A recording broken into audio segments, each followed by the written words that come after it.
Sejarah Jembatan Cangar yang konon pernah menjadi jalur perang.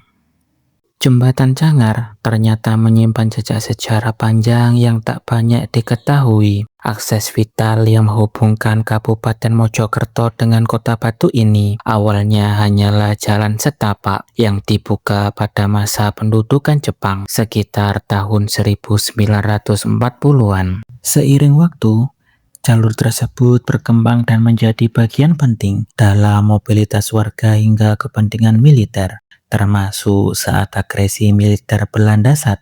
Lalu, bagaimana sebenarnya awal mula jalur dan jembatan di Cangar ini terbentuk hingga menjadi penghubung penting seperti sekarang?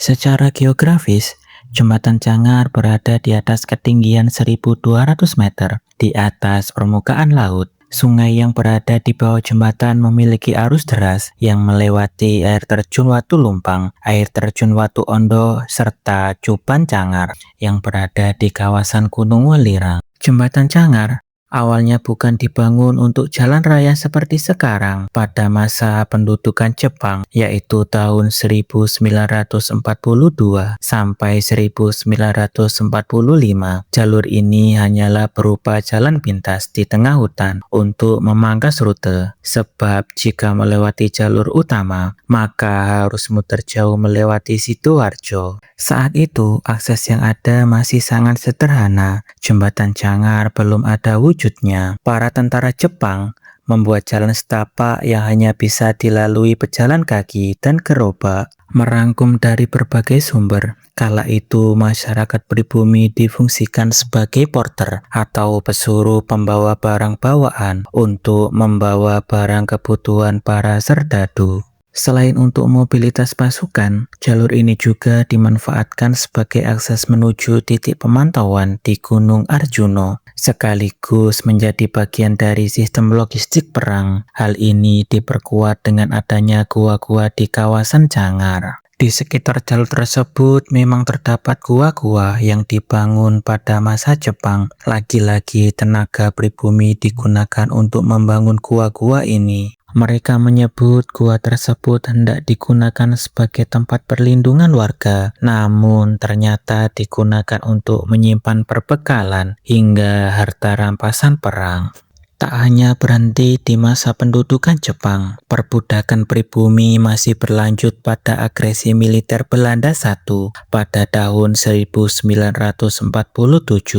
Tidak banyak sistem yang berubah. Warga pribumi masih bertugas sebagai porter. Kadangkala mereka menjadi petunjuk jalan menuju Batu, sebab Belanda bertujuan menyerang daerah Malang melalui Batu. Sebelum dibangun permanen, sudah terdapat konstruksi kayu yang sudah ada pada sejak kependudukan Jepang. Namun terdapat versi lain yang menjelaskan bahwa kala itu kondisi awal kawasan ini tidak memungkinkan adanya jembatan kayu karena berupa jurang dalam. Warga Yaman dahulu justru melewati jalur ekstrim bernama Watu Ondo, yakni tebing batu yang menyerupai tangga alami untuk akses naik turun menuju Pacet. Jalur ini bahkan masih digunakan hingga sekitar tahun 1980-an. Sebelum proses pembukaan jalan besar baru dimulai sekitar tahun 1988. Adapun jalur penghubung Mojokerto Batu ini baru selesai diaspal pada tahun 1994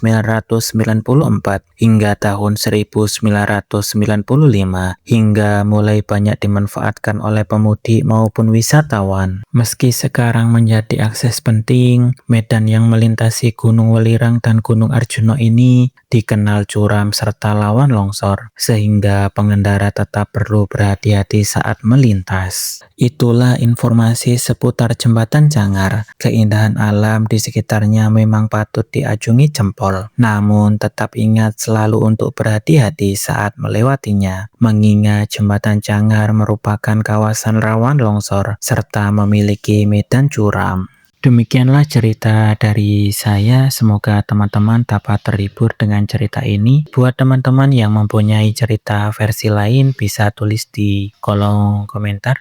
Cukup sekian saya akhiri. Wassalamualaikum warahmatullahi wabarakatuh.